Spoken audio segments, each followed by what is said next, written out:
It's Wednesday, September the 18th. Lake level's about the same as it was last week. It's 910 and some change, which is about 6.5 feet below normal power pool. But it's really not uncommon for this time of year, you know, with the drawdown. We haven't had any rain. The water temperature just won't cool down. You know, it was really warm all week. It's still 72, 73 degrees. Looks like temperature's supposed to cool down this next week. You know, and the fishing's kind of tough. It's the middle of October. You know, it's pretty much tough all over the country, but there's some fish to be caught. The thing what happens is, I talked about it before, we get this time of year, the thermocline breaks up, and a lot of the fish that were grouped up deep scatter. Some go deeper, some go shallow. The shad are trying to move. Some of the creeks have got a lot of shad in them, and there's kind of two different patterns. You can either, you know, fish slow and a little bit deeper, or if your fishing style is fishing shallow and fishing fast, you can cover a lot of water. Now, every day seems to be a little bit different. We've had quite a bit of wind. We've had some clouds. But, you know, I guess as far as for the stain on the lake, the mid-section of the lake from like Joe Bald through Kimberling up to Point 5's probably got some of the best stained water. It's as good watercolor in that area as it is in the Upper Kings and the James River.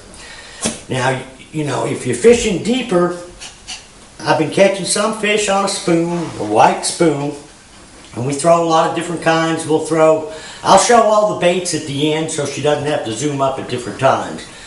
But we'll throw a War Eagle spoon, Pig Sticker makes a spoon, Jewel makes one, but we usually throw a 3/4 and 1 ounce jigging spoon.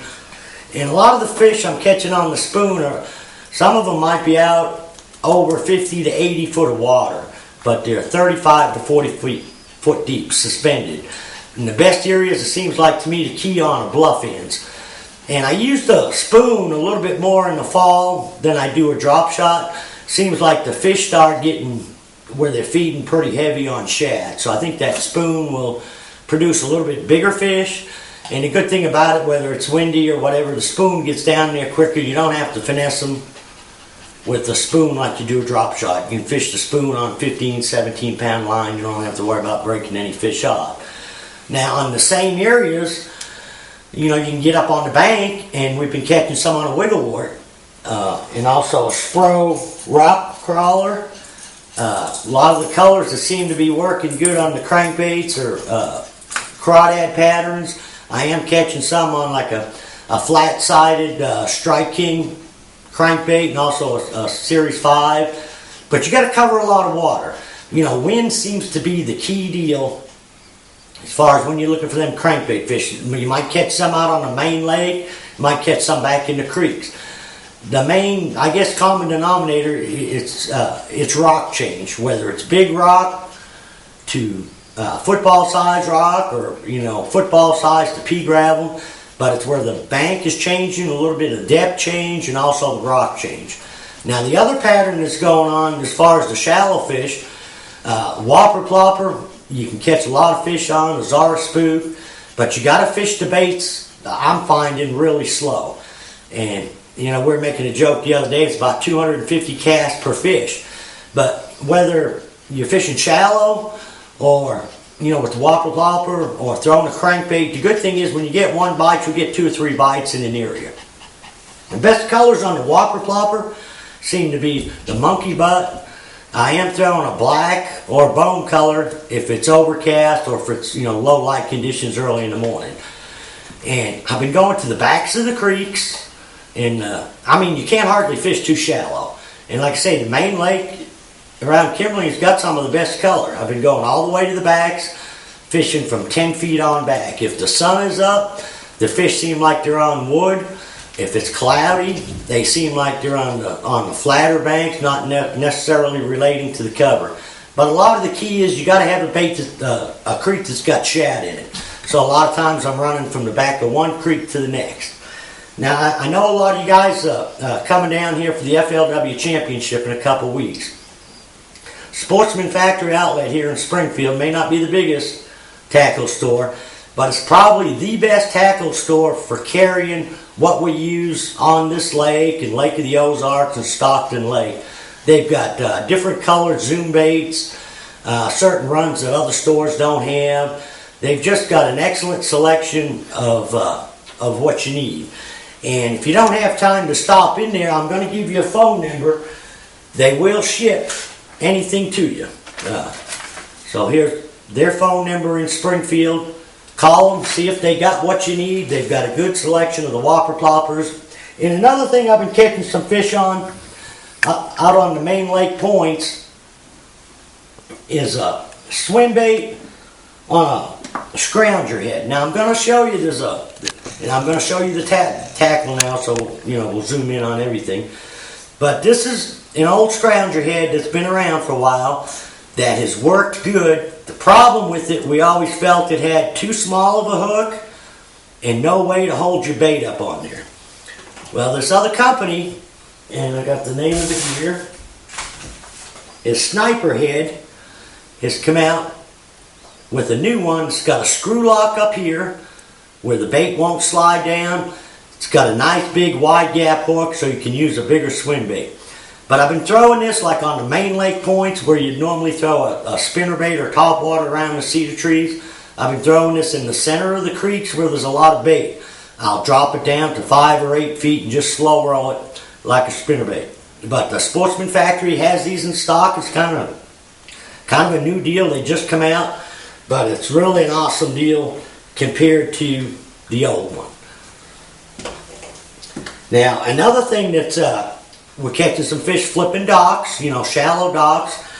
And Sportsman's also got this new jig. It's called the BG jig by Pig Sticker. It's real similar to a Snowden jig. But I've been throwing 2 different sizes. If I'm flipping the shallow docks, I'm throwing a 3/8 ounce and usually tipping it with a twin-tail craw. This is a White River Lures craw. Strike King Baby Rage craw will work good. A Zoom Ultra Vibe Speed craw. And it seems like watermelon candy, green pumpkin seems to be working real well. Now I will go up to a 1/2 ounce. They also make this bait in a 1/2 ounce. It comes through the cover real well. And if you're fishing out on the main lake, just inside a lot of these pole timbered points, the guy sets the boat in 20-25 feet of water and works from about 5 feet out. Most of the bites seem to be coming in that 12 to 18 feet of water, or about 10 to 18 foot. Just work it slow on the bottom. There's quite a few smallmouths that are showing up on the main lake. They're not up there dead shallow. They might be when the conditions are right on a crankbait, but if you get a sunny, slick day, back out just a little bit and try that BA jig by Pig Sticker. It, like I say, it's really designed well where it comes through the brush, comes through the trees real good. Also, you can try a 1/2 ounce football jig in the same area. Problem with the football jig is the head will get stuck in the rocks quite a bit and also around the wood. The BA finesse jig will come through it a lot better. And a couple other different craws I'm using. This is a little bit bigger craw. I'll use it on that BA jig when I'm out there fishing in the pole timber as well. The crankbaits, colors that seem to be working good, the Spro Rock Crawler and the Wiggle Wart is pretty much all crawdad patterns. But one of my favorite, this is a custom painted one by Fall Creek's Lures, and they also do have some of these at Sportsman's too. But he's got a good selection of the rock crawlers. This is pretty much the same color rock crawler as the custom painted Wiggle Wart. And if I get around, like I say, a lot of the bait, the fish are feeding up pretty good on shad. And this is a little flat-sided Strike King and a chartreuse section shad. I've been catching some fish on this, but I've been catching more on the Wiggle Warts and the Spro Rock Crawler. Well, like I say, other than that, the fishing's going to get better, but we keep saying the same thing. We need that water temperature to cool down. The bait's trying to work back into the creeks, but the majority of the fish that, we've been catching anywhere from 5 to 10 to 11 keepers a day, but it hadn't been easy. We've been covering a lot of water, and I've been fishing mainly shallow. If it gets sunny and slick, I can't get the fish in the backs of the creeks to bite. I've been backing out just a little bit on them pole timbered points. So, till next week, good luck, good fishing.